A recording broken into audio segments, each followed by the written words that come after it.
for some reason, I just kind of leaned over and I like whispered to him the problem that I had. I was like, dude, like I was happy to do it, but like being a truck owner is not fun, essentially. And I'll never forget this. I mean, nonchalantly, he like shrugged his shoulders. And he's like, well, let's start a business. And we walked out of class that day. We had no idea what we were about to get ourselves into. But we walked out of class that day with a simple concept in mind of tap a button, get a truck. And Bungie's been, I'll say it's been described as DoorDash, but instead of delivering a bag of fast food with a Prius, we use pickup trucks and cargo vans to deliver big and bulky items, things like building material, furniture, big screen TVs, 5-gallon buckets of paint, straight from retailers to consumers. In a corporate world where all employees have great leaders with no egos that create fun cultures where people can do their best work, the employees and companies thrive while doing great things for the customers, themselves, and each other. Well, we know that rarely happens. I'm Jeff Palacio. I have been a leader for over 40 years for every t-shirt size company, from small 16 employees to extra large over 1 million.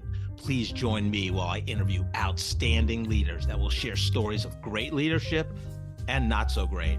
It will help you become a better leader while poking fun about all the crazy shit that happens in corporate America.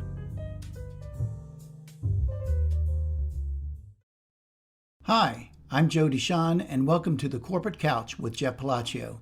Today's episode is brought to you by Palacio and Partners, providing turnkey podcast creation, hosting, production, promotion, and related creative resources for you and your business. Today, Jeff is interviewing Ben Jackson. Ben is the co-founder and CEO of Bungii, a last-mile delivery platform known as the DoorDash for big and bulky items. Under Ben's leadership, Bungii has secured partnerships with the nation's largest retailers and logistics providers and expanded into more than 90 major U.S. metros. His entrepreneurial success has earned recognition from Forbes 30 Under 30 and, most recently, Ernst Young Entrepreneur of the Year award. You can learn more about Ben at Bungii.com, and you spell that Bungii. Let's listen as Jeff talks to Ben.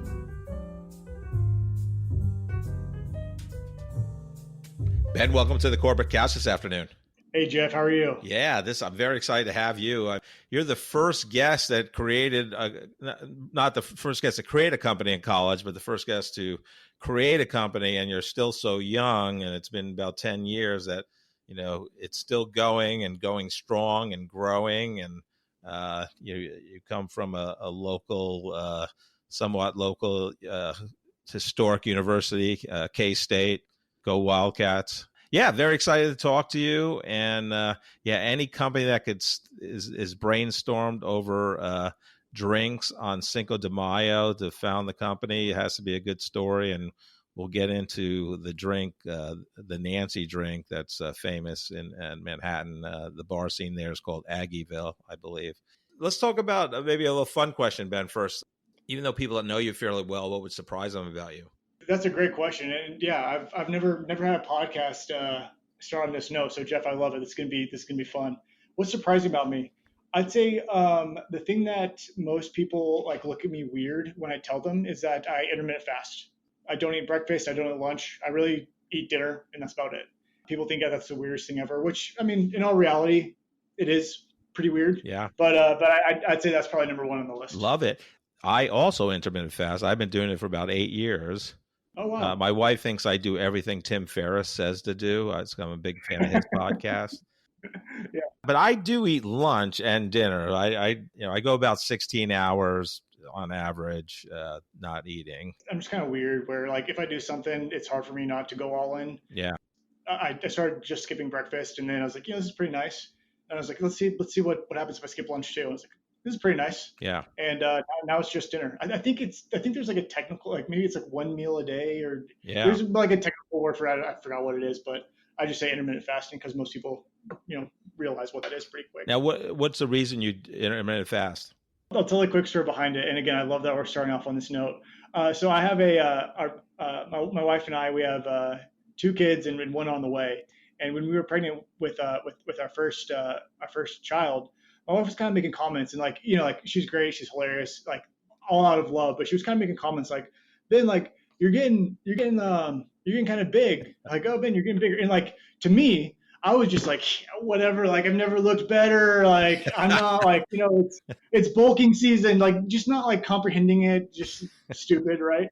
And then the last appointment, before she was like 9 months pregnant, and I was with her, and they're like, okay, mom, get on the scale, and they're kind of walking back to the room, and I was following them, and I'm like, you know what, I'm just gonna jump on the scale, let's see where I'm at, like it's been like a year or two, and like a healthy weight for me, I'm 6'3", so like healthy weight's like maybe like 190, 195. I jumped on the scale, I was 240. Oh, geez. And wow. And all of a sudden, like all of those comments from my wife, like, okay, I get it now. And like maybe I just need like to see numbers for it to read. I don't know what it is, but later that day I was like researching, like, okay, like what are ways to handle this? And I was reading about intermittent fasting, and so I started doing it. And what was great is that around like 1 or 2 p.m. usually there's just like you kind of get sleepy and you get some brain fog and you're not quite as alert. And when I started intermittent fasting, that just went away completely. Yeah. Right. And I was able to have much better clarity throughout the day. I was able to think more clear, think faster. Yeah. And I credit that to intermittent fasting. Yeah. And it did help. Thankfully, I'm back down to a healthy weight, I'll say. But I continued intermittent fasting just because of the mental clarity and just like ability to operate throughout the day. So that's why I love it. And it's nice because, when you do have your eating hours, I think the technical word is like feeding hours. I'm like, whatever, cattle? But yeah. It's basically a window to eat. Yep. But you can eat what you want, and you don't have to, at least when you're still my age. So yeah, again, Jeff, this is a great opening. Yeah. Ben, where'd you grow up and what was fun for you growing up? Yeah. So I again, talking about how I'm weird. I grew up in Eastern Europe. So there's a country right in the middle. It's called Hungary, and I grew up in the capital of Hungary, Budapest. Okay. And I tell a lot of people like, oh, Budapest, Hungary, and then they kind of look at me, they're like, oh, like where is that in Western Kansas? Or like, like how long of a drive is that? And it's like, no, it's like you have to jump on a plane but I was I was there from second grade until I graduated high school. Oh wow! So it was a unique experience, and my parents. I have a U.S. passport. My parents have a U.S. passport, so we're American. But my parents would always send me back to America during the summers, and send me to like a couple camps back to back, and they're like, we just don't want you to be the weird European kid when you go back to America. But the expectation was always, you go back to America and for education, for college. And, I have 4 siblings, and that's what we did afterwards. So everyone should back to America, go to college. And all of my siblings so far have ended up staying here in the States. Wow. So, but you were born in Budapest? I was born in actually Georgia, the state. Oh, Georgia, the state. Okay. Yep. And then second grade moved over there. So was it because of a military thing, a family member, or was it a diplomatic thing? Yeah, my parents do nonprofit work over there. Actually, I mean, to this day, they're still over there doing nonprofit work. Wow. What you loved doing growing up? What was fun for you? I'd say that the 2 cool things about growing up in Budapest was one, in the States you can pretty much pick any direction and drive for an hour or 2 and you're in a different state, and in many places, I guess I'll say. And the same applies, but in Europe you're in a different country, right? So there's like a different language, there's a different currency, there's a different culture, right, different food, different people. And I'd say that was one of the most unique, one of the coolest parts about growing up over there. And like for example, for spring break when I was a senior, we were sitting there on Friday, right? And we're like, all right, well, it's spring break. What do we want to do? And like we decided, like, let's just go drive down to Venice. And we spent spring break, on a whim, right, on the streets of Venice, the waterways of Venice. Oh, and it was a really cool experience. So I'd say that, and then sports, the same applies for sports. So, like here in Kansas City, it's like, oh, we're playing like, Blue Valley Northwest, or we're playing, Blue Valley this weekend. And the rivalries are kind of local high schools. And in Europe, it's like, oh, we're playing Germany today, or we're playing Austria today. That makes it unique. Kind of the Olympic flavor, Yeah. Exactly. Exactly. I love it. Love it. Looked like you played basketball a little bit in post high school. I did. Yeah. So I came back, and my mom like figured out a way where we could get in-state tuition in Kansas. So more or less, I didn't want to come out of college with a bunch of debt. So more or less, we were relegated to any college in Kansas, and both my parents are K-State grads, and we found a program where there's a smaller Christian school that's literally right across the street from Kansas State. It's called Manhattan Christian College, and there's a program there where the schools got together, and you can get a degree from both schools in 5 years. Oh wow! So it was really cool because like in the mornings I'd have a couple classes at Manhattan Christian College MCC, and then I'd literally walk across the street and have a couple classes at K-State in the afternoon. And that allowed me again to get both a Christian education and a secular education, two different flavors while playing basketball as well, which was a lot of fun. So cool. What students drank more, the Manhattan Christian College or the Wildcats at K-State? I probably shouldn't say. You're still under NDA with Manhattan Christian Yeah, College. right. Exactly. That's funny. So at 10 years old, did you have any aspirations? You're like, I'm going to be a CEO of the DoorDash for the last mile in transportation. It was one of those things where I didn't know exactly what I wanted to do. But what was interesting is that, growing up in Eastern Europe, you do see that the I'll say devastating impact of communism firsthand. And, Hungary was under the Iron Curtain, which fell in 92. So while I was there, we weren't under the Iron Curtain, but there was effects from the Iron Curtain that were still absolutely felt. There are just tons of cultural elements from the Iron Curtain. So one example is, here in the States, when you're like walking down the street, walking in your neighborhood, like it's not out of the question to kind of look up as you're passing someone, like say hi, wave, just greet them, right? And in Europe, like when you're walking, or I'll speak specifically for Budapest, right? In Budapest, when you're walking across, like the person will like see something coming, they'll look down, and they just will not look at you, just completely ignore you. Yeah. And like so, as an American, like at first you'd be like, hey, hi, how are you? Yeah. That was just so weird. Yeah. And we learned that the reason why was because under communism there was a secret police, and the secret police, they would literally just raid a house in the middle of the night, like take the father out of the home, never see him again. Yeah. Right. No idea what happened to him. And in the secret police, it could be someone at the police station, or it could be like your neighbor, or it could be your kid's teacher. Like you have no idea who it is. So therefore, your best bet is just not to be seen. Right. Don't acknowledge, no attention, just don't be seen. And look, so what's interesting is there are elements like that of the culture where it's like, even though that's not a risk anymore, there's things that have been maybe pulled through the culture.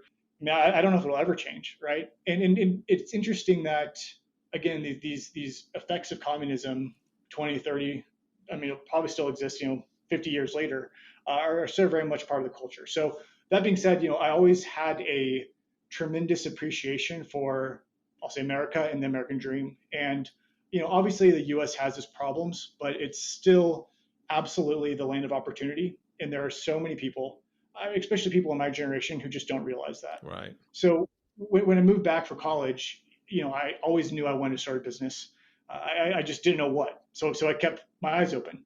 And during my senior year, I woke up to a news headline stating that Amazon was launching, I think back then it was maybe like 2-day delivery, for small consumer goods, for parcels. And no joke, as I was reading that article, a buddy of mine texted me, and he's like, hey, Ben, can I borrow your truck? So I drove a beat up like 1999, like a black Ford Ranger, right? And my friend was at Best Buy, and he just bought a big screen TV. And he's like, hey, listen, man, like their only delivery option is 14 days out. I'd rather not wait that long. Can I just borrow your truck, right? And after hearing that, I remember like looking back at the article, and I was like, next day delivery, 14-day delivery. I was like, this is the opportunity. Wow. This is the opportunity that I was looking for. Wow. Yeah, it's incredible. Like, it's funny because I said there's a lot of firsts with you in terms of my over 140 guests I've had on the podcast. But like most times, I kind of go a little bit through somebody's career journey. Well, your career journey is in college, you start a company. So talk about you get this idea and uh, talk about the next step and how that whole process worked. Yeah, yeah, absolutely. That was kind of like running through my head a little bit. And then the next day I was in class and I was sitting next to. So at the time, I'd say he was a little more than a loose acquaintance. I mean, he was a friend. He was actually the person who texted me, and for some reason I just kind of leaned over and I like whispered to him the problem that I had. I was like, dude, like I was happy to do it, but like being a truck owner is not fun, essentially. And I'll never forget this. I mean, nonchalantly, he like shrugged his shoulders and he's like, well, let's start a business. And we walked out of class that day. We had no idea what we were about to get ourselves into. But we walked out of class that day with a simple concept in mind of tap a button, get a truck. And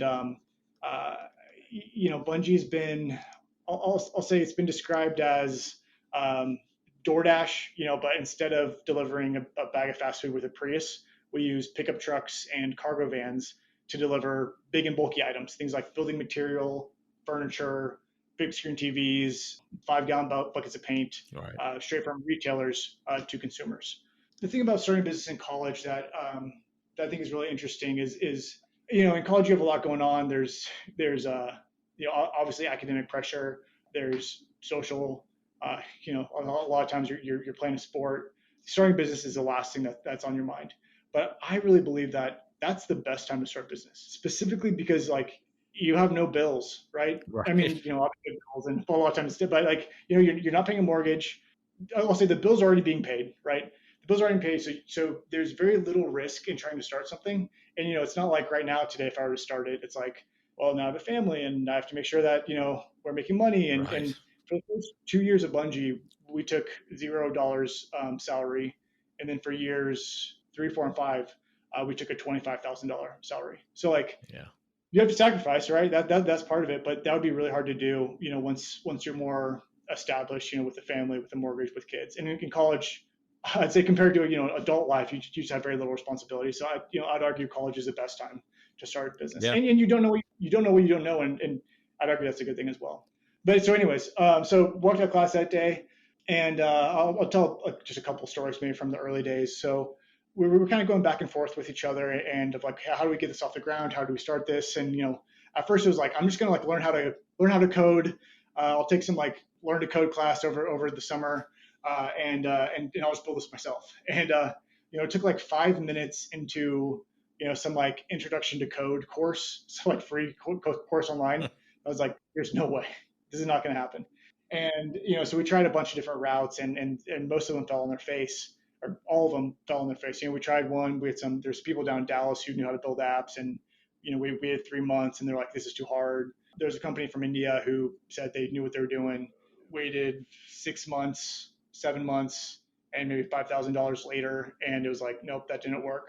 And we were at this point going into the last summer of college, and we both had internships lined up. This is the Nancy story, and we were both. For those K-Staters listening, I know they'll recognize this. There's a bar in Aggieville, the bar district, called So Long Saloon, and we were in there, and the staple of So Long Saloon is Nancy. It's I think it's some cheap beer with pineapple juice, and like, you have to get a Nancy, and it's underrated, surprisingly good. So we're sharing Nancy, and we both decided that over Nancy that we're going to turn down our internships and we're going to go all in and do this. And what did that look like? It looked like spending the summer, moving people's junk in my old beat up pickup truck all summer, sweating, rather than like what our peers were doing, which really were semi-prestige internships, with tech companies across the country. Everyone thought we were crazy. Our peers didn't understand.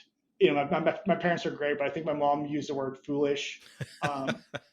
Sorry, Mom, but it was one of those things where it's like, let's just, like, what do we have to lose, right? And obviously, we took our bet ourselves, and thankfully ended up working out. Yeah. But that summer we completed over maybe 350 deliveries in Little Manhattan, Kansas, which proved the concept. And from there, we're like, okay, now we got to raise money. And they're like, okay, well now we have a problem, right? And it's like, so I grew up in Europe.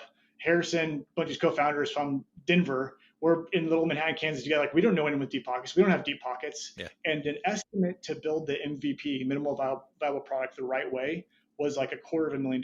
Yeah, I remember you right? telling me this. I love the story of how you got this money too. Right. It's like, what do you do, right? And it's like, well, like we've proven that there's a need because of this I'll say that this summer proof of concept, but like, where do you go from here? And we were kind of stuck again. And at the time, it was like, we have to figure this out, right? Because like we turned down these internships, and yeah, we have to prove everyone wrong, right? And so, and again, we're walking out of class one day, and something caught the corner of our eye, and it was a bunch of names that were etched in marble on the wall of the K-State College of Business. And these were people who had donated, I don't know, maybe like $100,000 or more to the K-State College of Business. And I pull Harrison aside. I'm like, hey, dude, like, check this out. I think we're onto something here. So we took a picture of it, and we like skipped class, I don't know, for like 3 days, and we're just Googling like names, phone numbers, email addresses. And out of that, we probably had a contact list of maybe 125 contacts, somewhere around there. Out of that, we got, obviously we pulled the like K-State college student card, but we probably got 30 meetings, and out of those 30 meetings came 4 offers. 3 of them we took very seriously. And April, before we graduated college, we ended up signing up a seed round deal with an angel investor to fund the technology platform that was underlying for the company. Yeah. Jeez, love it. So you walk out of K-State, graduate, like what was that kind of, now you're not going to classes, you're all in on Bungii. And I believe Bungii was the original name, right? It was. Yeah, which I thought was phenomenal. I saw your co-founder's post on LinkedIn, and I think he had like 20 pictures. I actually looked at every one, and it looked like Bungii was the original name, which is fantastic. Yeah. How did you come up with that name? Yeah, I wish there was a good story behind how I came up with it. And in all reality, like one of the toughest parts about starting something is coming up with the name. It's just, it's like, what do you want to go? And I think it was something stupid. Like we were doing the test market in Manhattan, Kansas, and I think we're like securing a dresser or something to my truck. And hey, Harrison, throw me a bungee cord. And he throws one. He's like, oh, this is it, Bungii, because we're flexible, reliable, easy to use, whatever, something like that. Yeah. The real reason though is because of the domain. So Bungii.com wasn't taken, and we're like, you know what? Let's just be done with it. Bungii, buy the domain. Let's move on to what matters. So it was a domain availability based decision, which in hindsight, I'm not sure if that's the best way to make decisions, but hey, it worked. I watched a special on the History Channel on big brands that have made America, that series. And it was Amazon. Their original name was like Cadabra, like abracadabra. And oh, I didn't know that. Yeah, I was like, really? That's a bad name. And then at that time, you always wanted to be A's because in the phone book, you were listed first. A's were first. Obviously, it's alpha order, and so Bezos opened up a dictionary, saw Amazon. They went with Amazon. Probably a good choice. Jeff, actually, now that you bring it up, I believe for like the first 2 weeks, the name was Pickup. And the reason why I think the reason why we decided that we needed to go a different direction was because everyone thought we were a dating app, like a college dating app. And like, maybe that's not the best. So now that you say that, I wonder if I could deep in the archives find a logo. That's funny. Yeah.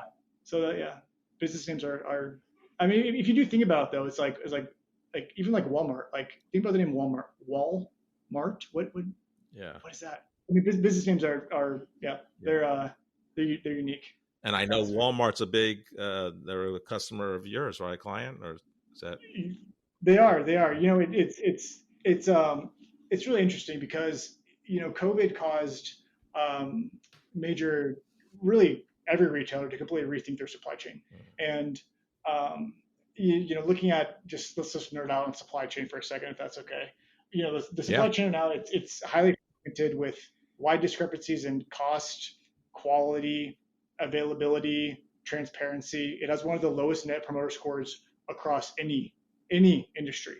And then to make a bad problem worse, you have Amazon over here, right? Like weaponizing their supply chain with this, next day, same day delivery, which causes expectations for consumers to drastically increase. And retailers are learning that like their customers are more often influenced by delivery than any other type of interaction, and they just don't know how to solve the problem.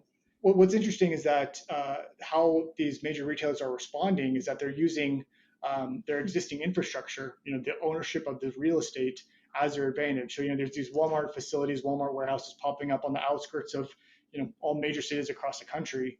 And like the Best Buys, the Walmarts of the world are responding by saying, okay, well, actually, we are closer to our customers. And even, you can be Amazon because, we bought this store, we bought this real estate back in, 1980, whenever. And they're almost transforming their stores into mini distribution centers. Right. And shipping directly from the stores. And where they're coming from is like, we just need that last mile piece where we can just plug in, a carrier, a shipper, or a carrier to go from our stores to the customer.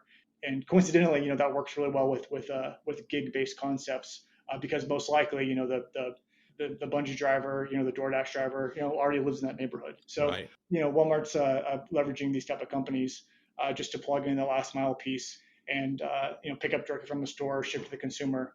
And all of a sudden, they can beat Amazon on shipping speed for the same, if not a lower cost. So it's a really interesting retail war that's going on, specifically in the supply chain space. Are you drowning in boring corporate communications? Palacio and Partners is here to rescue you. We transform internal podcasts from snooze fest to must-listen content that actually connects your team and strengthens your culture. Imagine podcast episodes that make your employees laugh while staying informed. Our founder, Jeff Palacio, doesn't just create podcasts, he creates conversations that break through the noise.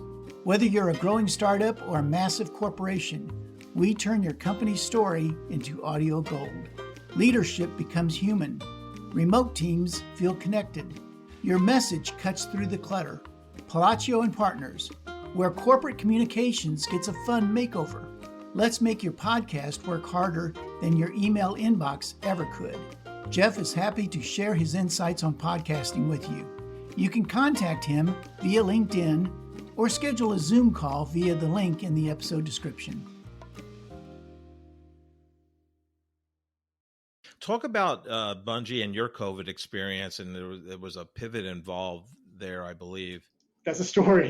So, I'll start out by saying entrepreneurship is a lot like there's a video game called Mike Tyson's Punch-Out, and it was a game where you'd win and then you'd play the next guy up and climb the ladder. But anyways, entrepreneurship's kind of like that game because every time you win, you get like thrown back in the ring just to get punched in the face again. Right. And my brother's he's finishing up college right now, and I remember he recently said like, Ben, like there's just so many times like you just make it look easy, and I kind of laughed because I was like, Quentin, his name's Quentin. I was like, Quentin, like if only you knew. I was like, dude, the thing about it is I've just gotten really good at like getting punched in the face.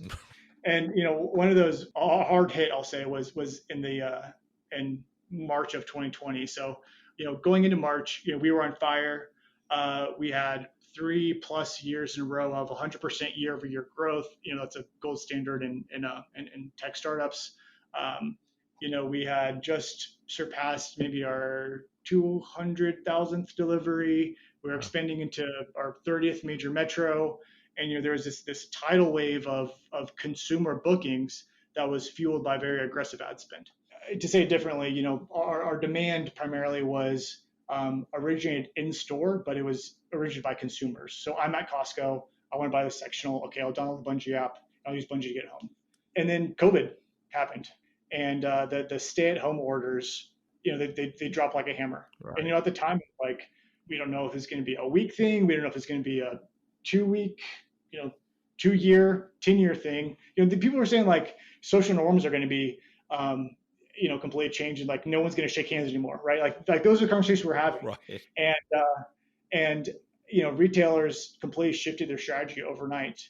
And again, like our core business which was, again, consumer initiated in-store demand evaporated. And overnight, we lost 95% of our revenue. Wow. And it was it was a gut punch. And, like, I remember wondering, like, do we still have a company? And the vendors stopped calling. Our bank, started demanding financial statements. Like, every Slack message was, I felt like another fire. I mean, we had an employee ask, she's like, Ben, do I need to update my resume? And it's like, I don't know how to respond to that question. Right. What kind of answer do you want? Right. And, I was like refreshing our dashboard, just like hoping, our numbers that were free falling would stop, and, it didn't. And, Jeff, I believe that hesitation kills faster than wrong decisions. And companies rarely die from, a single knockout punch. They die from standing still after getting hit. Yeah. And really, the only chance of survival we had was to cut the lifeline, which was the millions of dollars that we were pouring into the ads that fueled our revenue. And I was talking to our CFO, who were to like run some numbers, like, hey, well, if we completely cut our consumer ads, that gives us 13 months of runway. And it was like, all right, well, we have 13 months to completely reinvent the company. And we pivoted hard to retailer-driven demand, right? So instead of consumer initiating, it'd be the retailer initiated this demand, because again, everything was online, e-commerce. And our support team, became a lead gen machine. Our engineers, sprinted, from this mobile-based app to building external-facing APIs that we could use to integrate to retail systems. Our marketing team, completely rewrote the playbook, and then something crazy happened, right? And COVID became a huge pull function, causing major retailers to completely rethink their supply chain. And in that time, they turned to us. And 6 months later, like, we hadn't just recovered, but we had shot well past these pre-pandemic levels. And wow. Revenue was much more steady. It was much more sticky. For example, as a consumer, if we're lucky, you're going to use us 3-4 times a year.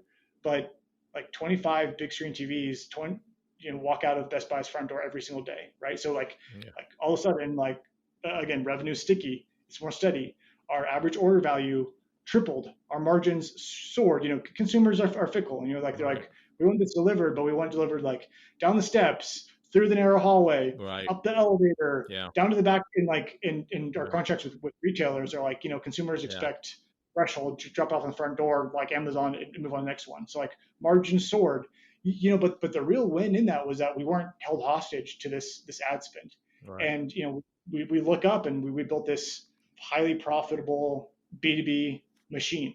And looking back, it's like what seemed like and what was an existential crisis became one of our greatest growth drivers.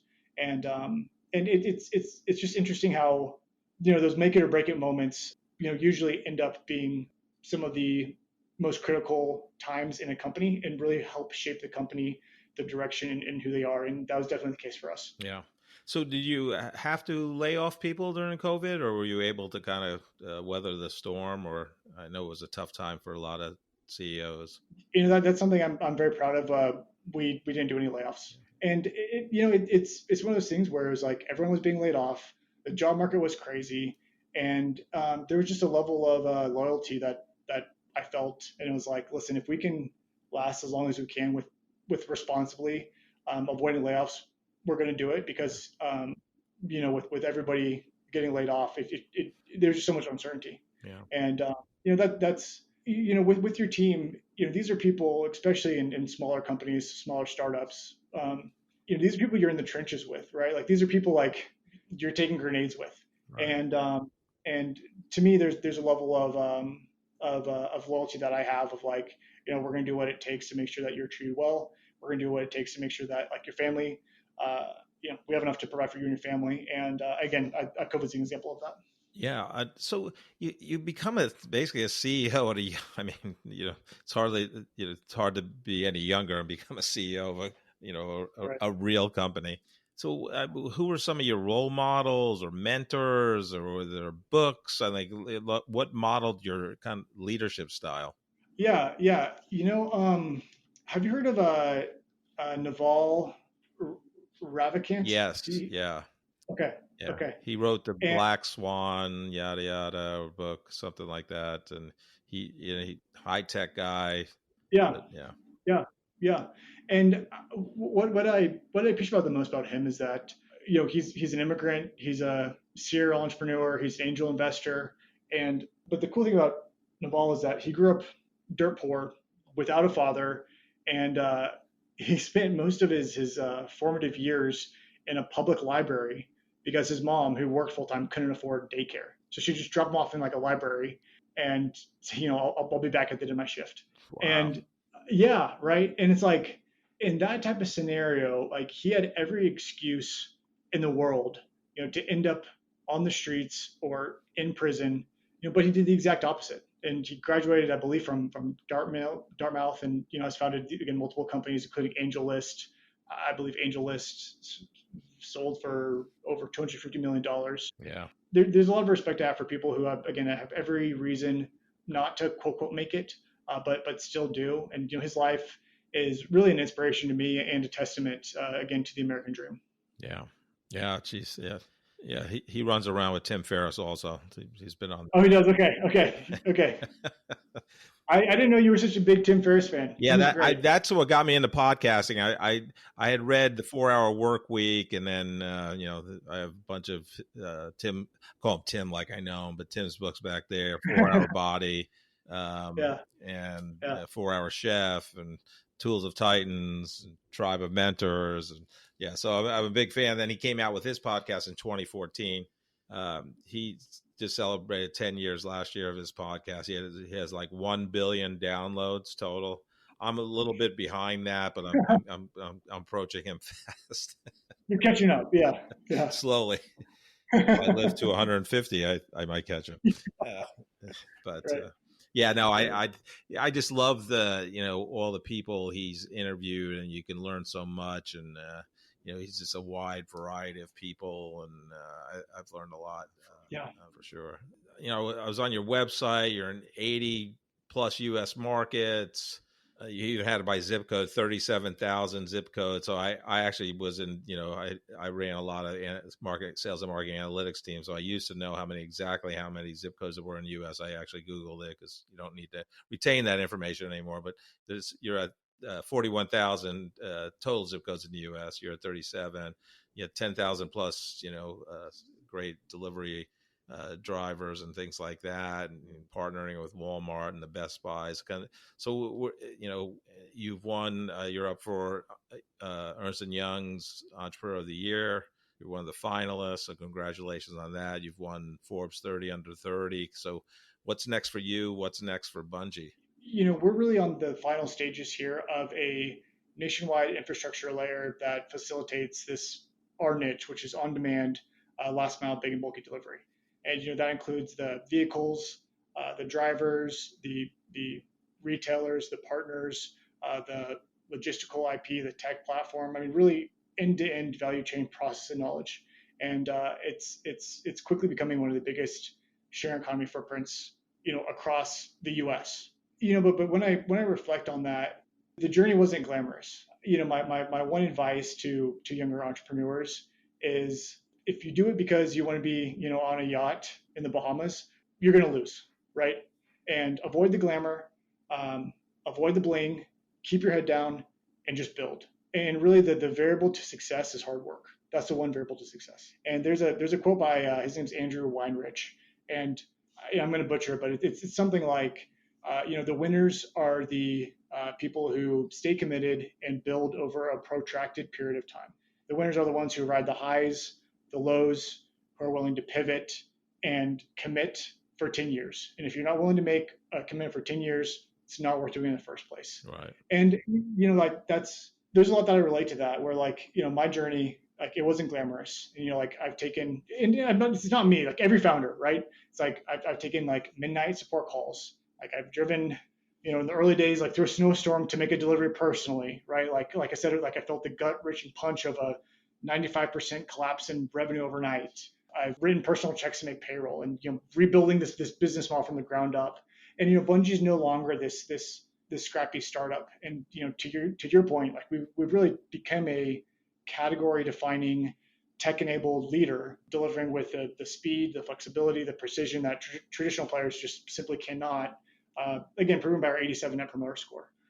But that's all the what, right? Like that's something that I'm proud of, but I'm more even proud of the how. I wasn't born into wealth. I don't have an influential last name. I'm rarely the smartest person in the room, and I still have a lot to learn. But I do know how to work, and I do know how to persist. And I do know how to keep pushing, when others quit. And Bungii wasn't built on luck. It wasn't built on privilege. I mean, it was built on grit. It was built on discipline. Yeah. And again, that's something I'm very proud of. Yeah. So a couple of questions. So one, I love the long game thinking. I mean, I think that separates a lot of people because you can think long game. It's better. So you're able to see the vision because you're not thinking, I got to do this by tomorrow, or I got to make this much money in the end of this quarter. So I love that approach. But another question in what you just said too would be, just go back college and, even your young 20s and mid 20s. I mean, most college students are not thinking about a business. They're, hopefully they're thinking about getting good grades and learning the material. They're also thinking of, how many Nancy's am I going to have this Friday at the saloon or whatever. So where do you think you got that kind of, I'll say drive, to kind of focus on, you're playing basketball, you're trying to get good grades, and I'm going to start a company. I just go back to my childhood of growing up in Europe, in Eastern Europe, and where again it's like America's absolutely the land of opportunity, and I always felt like if like you can be told that, you can hear that, and you can even visit other countries and like kind of see it, but like living in other countries, for years, you just pick up and you see things where it's like there's so much opportunity in America, and it almost felt like I had to, right? It felt like it gave me a sense of of the tremendous amount that I'd be giving up if I didn't take advantage of this opportunity. And it really did make me look at the world in a different light. Where I mean, like even in Europe, like to get like a procedure done, a surgery, like you would have to like bribe the doctor just to get it done. And it's like, okay, your parents work for a nonprofit, they're making bribes. It's like, that sounds a little, but it's like, no, like that was just like normal, like to get their attention. And it's like, and that's just something that you do, right? Like that's just part of the process. Yeah. So again, I'm kind of rambling on here, but I really just say it gave me a unique perspective of, how blessed we are as Americans to be able to build things, without tremendous amount of like red tape or government oversight, or even like social and like peer oversight. The tall poppy syndrome, where in a lot of countries overseas, like the people who take risks, the people who say, hey, I want to do this or I want to build this, they're kind of laughed at, right? They're kind of like, oh, like it's the tall poppy, so we cut it down. There's an adoration for the people who take risks in America, and that shift, that difference in culture is extremely apparent. That juxtaposition is apparent again when you experience places that are not America. Yeah. I'm also curious, it's one thing to have drive when you're single, but then you get married, you have two kids, one on the way. How do you kind of balance that?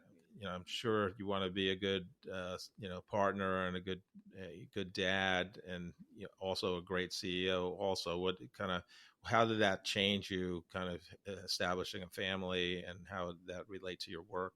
I was actually a little bit concerned when my wife was first pregnant, because everyone was like, oh, like being a dad's going to change everything. It's going to change your perspective, and the world's going to shift, and it's going to be completely different. And I was like, well, I really need to focus, on company. Like, I don't know if I really want that change. But, I would say that while all that statement is true, there is a added element of, now not only does this need to be successful to, provide for me, then you layer on the responsibility of a spouse. And then all of a sudden you like layer on the responsibility of like a kid. I'd say for me, it really helped me cut out the noise and focus on understand the important things and focus on the things that matter. While I'd say I'm probably not working as many hours as I was, I mean, it's still a significant amount of work, right? But like the reality is I'm not working 80-hour work weeks anymore. But I am spending my time on working on more important things and things that really move the needle, which I would argue is I'd like to think that the only thing that is more important than how hard you work is what you're working on. Yeah. And I'd like to think that this gives more perspective on like, should I really be spending my time on, making sure that the padding on the text box on the website is the right number? No, right? Right. That's not worth my time. Right. But yeah, focus on important things. Conversely though, I mean, part of that is really just a natural maturation of a business. And if you think about it, like on day one as a founder, like when you start a business, you open up your laptop and you're like, go, right? Right. Like you're doing everything. It's like, okay, like Yeah. let's learn how to build a website. Okay, let's like customer service. Okay, let's jump in the truck and do the delivery ourselves. Yeah. And part of the business's maturation, as a leader, is adapting and learning and understanding that over time you're actually hurting the business if you focus on those things. I'd say maybe I'm on year 3 of a 4-year process of transitioning from a founder to a CEO, where again, I'm no longer adjusting the padding on a website. I'm still talking to customers, but that's not what I'm doing. I'm not doing support tickets full time. And again, I'd say that's part of that's a signal that of health. I'll say as a business, as a leader. Yeah. Ben, I love asking 2 questions to all my guests. One, I'm very interested in your answer here because you didn't take the traditional route and get a job after college, but I think whatever university or college you go to, they teach you how to get the degree, but they're not really teaching you how to get a great job and kind of start your career and all that. But what career advice and how to get a first job for recent college graduates? What advice would you give them today? The 2 indicators of success, I'll say in the corporate world, are persistence and curiosity. And so many people think it's like, oh, it's showing up on time. Yeah, that's important. Yes, you should do that. Or it's IQ. But it's really interesting where it's not. It's how persistent are you as a person, and how curious are you as a person. And I think those things do go hand in hand, where people with natural curiosity, when faced with problems, when faced with roadblocks, they don't approach it from a standpoint of like, oh, this is a roadblock, like we're stuck, or who do I need to ask? They approach it from curiosity. They approach it from like, okay, like why is it here? How deep is it? What can we do to get around it? And that naturally leads to solving problems, or if not solving, fundamentally understanding the reason the problem exists. And if you can come into a company and just solve problems for your boss, you're going to be an all-star, right? But then again, it becomes how do you solve problems? And I really believe it comes down to how willing you are to persist and keep chopping the wood, and how your ability to understand the nature of the problem and why that problem exists, which comes down to curiosity. Yeah. So I would say, like, if there's 2 things I want to instill in my kids, it's curiosity and it's persistence. Yeah. And I believe those are the 2 critical traits to being successful in the business world. Yeah, I love that. That second group is, that once you start a job, you're usually an individual contributor post-college, but those that, and anybody can be a leader in the company, but those that want to take the path of being a manager, first-time manager, having a group of people that reports into them, what advice would you give that person as they begin that type of leadership journey?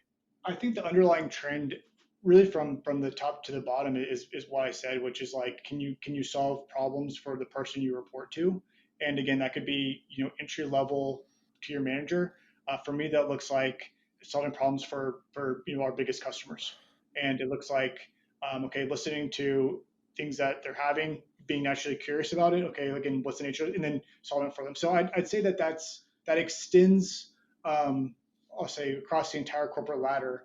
But to answer your question specifically, in terms of like traits or things that when it comes to managing people, I think that ego is really the number one thing that kills businesses. And if you can figure out how to keep your ego in check, and like what does that mean specifically? So to me that looks like there's a level of openness, and really, again, it goes back to this curiosity too. So it's like if someone under you says something like, I think that strategy is wrong, I think we should do this, your response should be, I think a lot of people, maybe like, I don't like it that you talk to me like that, or like, say, well, whatever it is. But like, I believe your response you should approach that from curiosity and be like, oh, that's really interesting.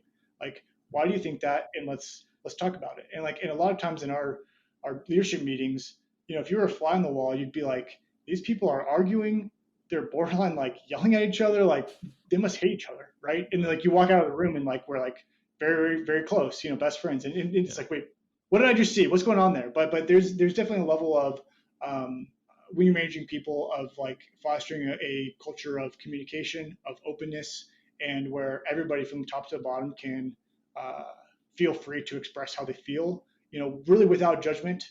And I believe that that's the culture where problems get solved the fastest, because everybody really does have something to add and a perspective that's valuable. And again, for example, it's like, we need to approach the problem from a technical perspective. So someone on the tech team needs to add input. We need to approach from an operational perspective. So someone who manages drivers, how is the driver going to approach this? We need to approach this from a customer service perspective, right? Like who this person's interacting with the end user the most. So they like, and really, like, oh yeah, cultural collaboration. These are like cultural, like corporate buzzwords that right at times, but there is something to them, right? And the best problems are solved in very collaborative, open, high communicative cultures. And that's something that I'm proud of that we built at Bungii, and that's something that as a manager, I would say an important trait to foster. Yeah, Ben, thank you for coming on the Corporate Couch. I'm so grateful that Paul Arnold introduced us. I wish you the best of luck, as you have a fascinating career, and I know you're just going to continue to do great things. Thank you. Hey, you're welcome. You're welcome. And it was an honor to be on here. I love listening to this podcast, and I always enjoy spending time with you, Jeff. Just love talking to Ben. Talk about a career. I mean, he's started the Bungii in college at Kansas State University in the Little Apple, Manhattan, Kansas. There was going to be a movie about when he exits the company for $500 million or whatever, because literally the idea started at a bar. I can't remember. It was something saloon, the So Long Saloon in Aggieville, which is the bar area of Manhattan for the university. And the drink was, they were drinking Nancy's, which I guess was cheap beer and pineapple juice. So that's how the idea sprung. And then the funny, the first company name was called Pickup. Right. And they had a pivot out of that because everybody thought it was a dating app. Sounds like a dating. It sounded like Match. Yeah. So he starts it in college, and it was funny too, because he just had so many good insights, on the on how they got funding. That's another great story. They went to they're looking at the business school wall of donors, and they said, well, all these people have money. We need money to start the company. So they made 125 calls. They got 30 meetings, and they got 4 offers and got the funding they needed to start the company. Got his angel investor from that. Yeah. What a story. It's better than going like to your brother-in-law and saying, hey, can you spot me $100,000 right. or something? Yeah, no. Yeah, and then he was comparing entrepreneurship to boxing and the Mike Tyson line. Every time you win, you got to get back in the ring and get punched in the face again. Yeah. And then his younger brother was, enamored with, Ben's success and the business's success, and, just thought it was so easy, and, wanted to know the secret. And Ben said to him, I'm just really good at getting punched in the face. But That's and an then amazing story. They year-over-year growth, in 2018, 2019, and they were at 100% year-over-year growth, and then COVID hits, and they lose 95% of the revenue. I mean, like, talk about having to pivot. I just thought they're going to do great things. I just love his servant leadership. We're both intermittent fasters, so that, I'm bonded with him there. But anyhow, what did you get out of the conversation with Ben? Yeah, that intermittent fasting didn't appeal to me very much. I'm the exact opposite. I'm a grazer, right? So I'll eat like 7 or 8 meals a day, but a lot of times that meal may just be a cracker or something like that. But I'm the exact. Anyway, my family would call you a picker. You're a picker. Well, we call it grazing in my family, and I'm definitely one of them. His was one of the most direct career paths I have ever seen, and certainly one of the most direct we've ever had on this show. that you start a company in college. And, remember he talked about college is the best time to start a company because you don't have a family, you're not married, you don't have any kids. Yeah, you're used to living on ramen and just cheap beer. Yeah, I know. I love that line. I'll take 10, 20 grand in salary the first few years to help the business along. I thought that stretch of how he got through his business was amazing. I loved the interview, loved him. Love to revisit him in 5 years and see where has Bungii gone since then, because he's got to be successful. He can't help but be successful. Yeah, and he just he got the regional E&Y Entrepreneur of the Year award, so he'll be up for the National Entrepreneur of the Year. Yeah, so of course he did. Yeah. So one of the things that he mentioned was that he said that early in his career he had to do dirty things, to understand how they operated. Like he had to go out and actually make some deliveries. And a lot of people would say, well, of course you would. I mean, if you're starting a company completely from scratch and you're a young kid and nobody's ever done this before, and you don't know how to write the application, you've got to go out and experience it first. And I would argue that that's not always obvious to everybody, because it wasn't obvious to me. In one of my very first jobs as a computer programmer, that's what we used to call them, was computer programmers. I was about 25 years old, and I got an assignment to completely rewrite the shipping system for the company that I was working at, and rewrite the entire user interface for it. And so this was back when I was literally the only computer programmer employed by the company. So there wasn't like a committee, there wasn't user requirements or anything. My job was to open up the program, take it all apart, and put it back together again. And my boss one time said, well, you know what you need to do? You really need to go out into the warehouse and watch the guys running this program so that you can understand it. Now, that was back when we all wore white shirts and a tie and a dress coat and everything. And I thought, you got to be kidding me. You expect me to leave this cool air-conditioned office and go back out into the warehouse and hang around these high school dropouts and sweaty and everything and watch them run a shipping program. And I was offended. I was actually offended by this. And I don't say that proudly now, because I'm ashamed to admit. What an elitist. I was an elitist 25-year-old baby boomer. Knew everything. I knew how to do that. I mean, the whole reason why I got this project, I actually volunteered for it. I said, let me rewrite this program because the program sucks. So let me redo it. And I look back on that now. Of course, eventually he talked me into it. I went back out in the warehouse and I learned a lot of stuff. But I look back on that now and I think how stupid I was. But also, not just how stupid I was, but that shows you that you can't always assume that people are going to be smart about, right.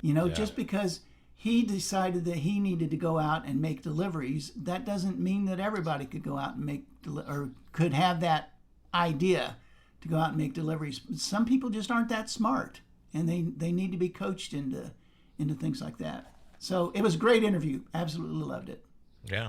No, I did. Yeah, Ben's going to do great things, and he has done great things. So can't wait, like you, to see where he's going.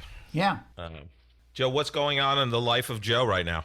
Well, I was just talking about one of the first jobs I got in data processing, but I've had a lot of other jobs in my life, not all in computers and marketing like you might think. For a while, I worked as a baker. You probably didn't know that, but I had to quit because I couldn't make enough dough.